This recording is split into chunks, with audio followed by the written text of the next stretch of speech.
తాకట్లో ఉన్న మీ బంగారాన్ని విడిపించి ఆ రోజు ఆన్లైన్ రేటుకి కొంటాం. Sharma gold company. అందరికీ నమస్కారం. Welcome to Suman TV. నేను గీతాంజలి. ఇవాళ మనతో పాటు ఉన్నారు శ్రీ శ్రీ శ్రీ ఆనంద శివకామేశ్వరి సన్నిధానం పీఠాధిపతులు శ్రీ శ్రీ శివకామేశ్వరి ఆనందమయ్య అమ్మతో మాట్లాడదాం.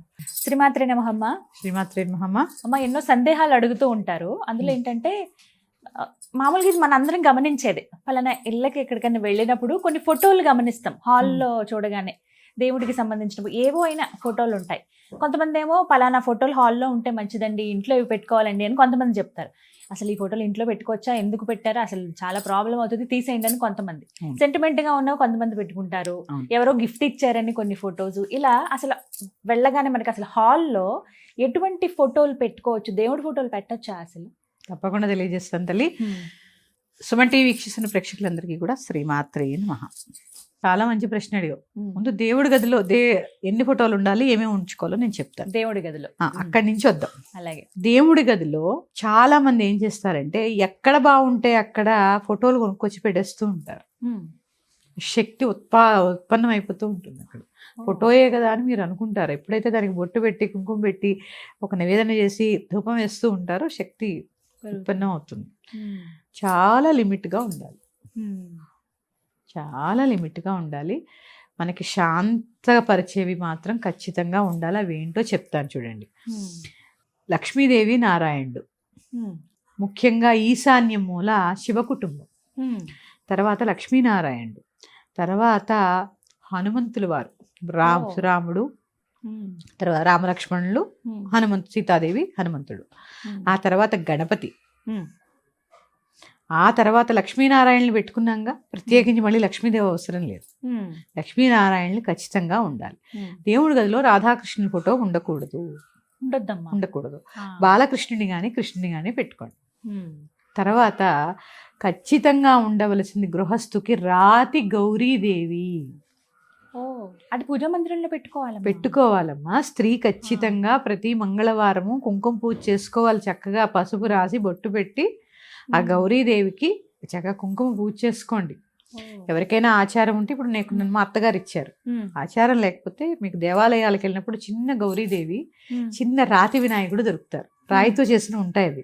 అవి పెట్టుకోండి. దాన్ని చూడండి, అది ఎలా అందరూ పెట్టుకోవచ్చు. చూడండి దాని ఆకారం ఎలా ఉంటుంది. శివలింగం కింద పానిపట్టి ఎలా ఉంటుందో అలా ఉంటుంది గౌరీది. అంటే వంశం వృద్ధి అవుతుంది ఆ గౌరీదేవిని పెట్టుకోవడం వల్ల. ఆ రాతి గణపతిని పూజించడం వల్ల విఘ్నాలు లేకుండా ఉంటాయి. అలాగే సంతానానికి సద్బుద్ధి ఏర్పడుతుంది. ఇవి ఎక్కడ దొరుకుతాయేమో మనకి? ప్రతి దేవాలయాల్లోనూ అమ్ముతున్నారమ్మా. పెద్ద పెద్ద దేవాలయాల్లో, ఇప్పుడు పూజా స్టోర్స్ లో కూడా దొరుకుతున్నాయి. కాకపోతే ఇంటింతవి కొనుక్కోకుండా చిన్నవి ప్రత్యేకించి ఇవి పెట్టుకోండి అమ్మా. ఎవరైనా మీరు ఎందుకు పెట్టుకున్నారు అంటే కామేశ్వరమ్మ గారు పెట్టుకోమన్నారని చెప్పండి. నా మీద భరోసా వేసి పెట్టుకోండి. వంశం వృద్ధి అవుతుంది ఈ గౌరీదేవిని పూజించడం వల్ల. ప్రత్యేకించి మంగళవారం అంటే అమ్మవారికి చాలా ప్రియం. లలితాదేవి ఆరాధన, గౌరీదేవి ఆరాధన. చూడండి, శ్రావణ మంగళవారం నోములు వస్తూ ఉంటాయి.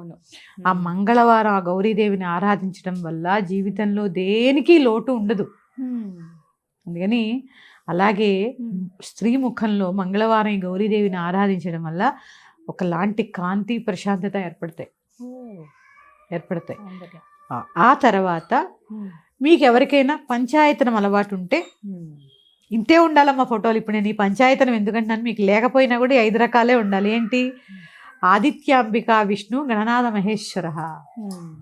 ఆదిత్యుడు అంటే సూర్యుడు, అంబిక అంటే అమ్మవారు, విష్ణువు అంటే నారాయణుడు, గణనాథుడు మహేశ్వరుడు, ఈశ్వరుడు. అంటే ఈ 5 ఫోటోలే ఉండాలి. లలితాదేవి ఫోటో పెట్టుకున్నారు, అందరూ వస్తారు. అందులో గణపతి వస్తాడు, అదేంటి షణ్ముఖుడు వస్తాడు, చాలా సదాశివుడు వస్తాడు, బ్రహ్మ విష్ణు ఈశ్వర రుద్రులు వస్తారు, లక్ష్మీవాణి వస్తారు. చూసారా ఎంతమంది వచ్చారు? ఒక ఫోటో చాలదా? మళ్ళీ ఈ ఫోటోలన్నిటికీ విడివిడిగా పెట్టాల్సిన పని లేదు.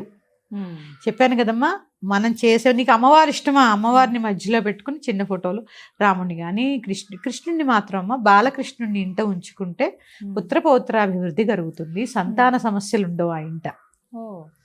రాధాకృష్ణుల ఫోటో బెడ్రూమ్ లో పెట్టుకోవాలి. ప్రేమకి గుర్తు కదా. రాధాకృష్ణులు దేనికి గుర్తు? ప్రేమకి గుర్తు. అవును. అందుకని అన్యోన్యం భార్యాభర్తల మధ్య చక్కటి ప్రేమ కలగడానికి గుర్తుగా బెడ్రూమ్ లో పెట్టుకోండి. ఇక హాల్లో మీరు పెట్టుకోవచ్చా అని అడిగారు. తప్పకుండా పెట్టుకోవచ్చమ్మా. ఎగ్గా అలాంటి దేవుడి ఫోటోలు ఒక చోట అలా పెట్టేయకుండా ప్రతి చోట, ఇప్పుడు మన ఇంట్లో చూడండి, ఇక్కడ అశోక సుందరిను అమ్మవారు కూర్చుని ఉంటారు, అక్కడ వెంకటేశ్వర స్వామి కూర్చుని ఉంటారు. మరి నేను అమ్మవారు ఉపాసకురాలని, వెంకటేశ్వర స్వామి ఎందుకంటే నాకు మా అత్తగారు వెంకటేశ్వర స్వామి పూజ చేసుకోమని చెప్పారు. నేను చేసుకున్నాకే అమ్మవారికి పూజ చేసుకుంటా. మా వారు ఆయనకి ఇష్టం, అంటే భర్తను అనుసరించాలిగా. ఈ ఉపాసన నా పూర్వజన్మ సుకృతం, అది చేస్తూనే ఇది చేసుకుంటాను. ఇప్పుడు చూడండి, ఇలా చూస్తే ఇల్లు ఒక దేవాలయంలా కనిపిస్తూ ఉంటుంది, అంతేగాని అక్కర్లేని పిక్చర్స్. చాలా మంది మీ ఇంట్లో ఏంటి ఇన్ని దేవుడి ఫోటోలు ఉన్నాయి ఎక్కడ చూసినా, ఎవరు ఎలానా అడిగారు అనుకోండి, మూర్ఖులు అనుకోండి వాళ్ళు. ఇప్పుడు దేవుడి ఫోటోల్లో కూడా అమ్మ చక్కగా అందంగా పెట్టుకునేవి కూడా వస్తున్నాయి, చాలా చిన్నవి ముద్దుగా ఉండే. పెద్ద పెద్ద ఫోటోలు పెట్టమని నేను చెప్పను. హాల్లో ఏం పెట్టుకోవాలి అంటే, మనం లోపల సింహద్వారం లోపలికి వచ్చేటప్పుడు మన పైన, అంటే ఇంటి లోపల పైన రామపట్టాభిషేకం ఫోటో పెట్టుకోండి. బయటికి వెళ్ళేటప్పుడు మనకు అది కనిపించాలి. అంతమంది దేవతలు ఉంటారమ్మా అందులో. చూడండి, శివపార్వతులు ఉంటారు, సీతారాములు ఉంటారు, ఋషులు ఉంటారు, గణపతి ఉంటాడు. అంటే రామపట్టాభిషేకంలో 3,000,000 దేవతలు వచ్చి ఉన్నారట. అందుకని ఆ ఫోటో పెట్టుకుని బయటికి వెళ్లే ముందు ఒక్క నమస్కారం చేసుకుని ఆ ఫోటో కింద నుంచి బయటికి వెళ్ళండి అమ్మా, చాలా విజయము క్షేమము మా ఇంట్లో కూడా ఉంటుంది. అవునమ్మా, చూసాను. రామపట్టాభిషేకం ఫోటో అక్కడ పెట్టుకోండి.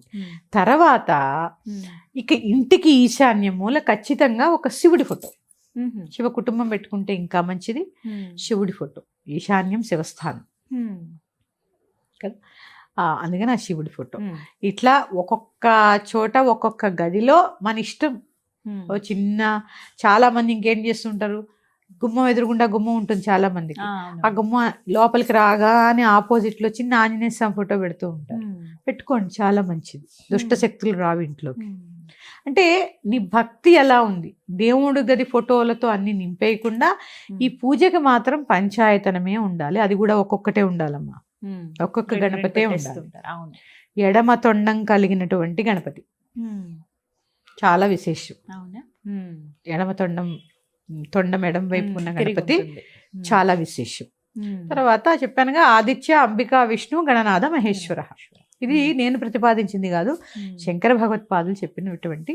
అంతేగాని ఎక్కడికి వెళ్తే అక్కడ, ఏ ఊరు వెళ్తే ఆ ఊరు, ఇవన్నీ మనకి తెచ్చేసి డంప్ చేయకుండా అదేం చేస్తాం. ఆ ఫోటోలు ఏం చేస్తారమ్మా, అన్ని తీయలేరు, పెట్టలేరు. హాయిగా శుభ్రం చేయాలంటే కూడా పొద్దున మొదలు పెడతారు. అందుకని క్లుప్తంగా చేసుకోండి. ఇప్పుడు చూడగానే అబ్బా ఇంత ప్రశాంతంగా ఉంటాయి. కొంతమంది పూజా మందిరాలు చూపిస్తూ ఉంటారు కదమ్మా, వాళ్ళు చూస్తాము తక్కువ ఫోటోలే ఉంటాయి, అయితే 1-2 విగ్రహాలు చిన్నవి ఉంటాయి. అవును, చక్కగా పూలన్నీ పెట్టి బాగా అలంకరించుకుని. ఎందుకంటే క్లుప్తంగా చేసుకుంటే అమ్మా, దీని వల్ల ఏమవుతుంది అంటే అలా చూడగానే చాలా ప్రశాంతంగా ఏమవుతుంది అమ్మా, ఎక్కువ ఫోటోలు పెట్టుకున్న దగ్గర నుంచి ఆయనకి చూపించడం లేదు, ఈయనకి చూపించడం లేదు, ఆయన నైవేద్యం పెట్టడం లేదు, ఈయనకి అగరబత్తి వేసా, ఈ ఆలోచన ఉంటుంది. ఎప్పుడైతే కొంచెం ఉంటాయో మనసు ప్రశాంతంగా ఉంటుంది, హాయిగా ఉంటుంది. ఇప్పుడు నేను రాతి గణపతిని పెట్టుకోమన్నానమ్మా, చాలు. మళ్ళీ గణపతి ఫోటో పెట్టాల్సిన పని లేదు. అందుకని క్లుప్తంగా పెట్టుకోండి.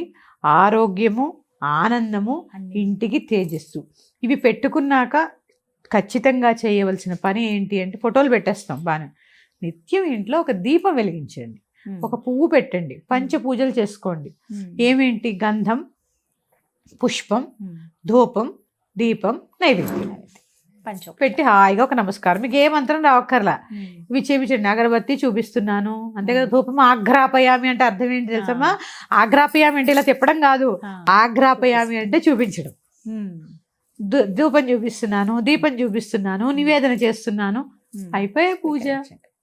ఇంత చేయండి. ఈ పూజకి మీరు పెద్ద పెద్ద గంటల సమయం ఇలా క్లుప్తంగా ఉన్నప్పుడమ్మా, మీరు గంటలు పూజ చేయవలసిన పని, పెద్ద పెద్ద నివేదనలు వీటితో పని ఉండదు.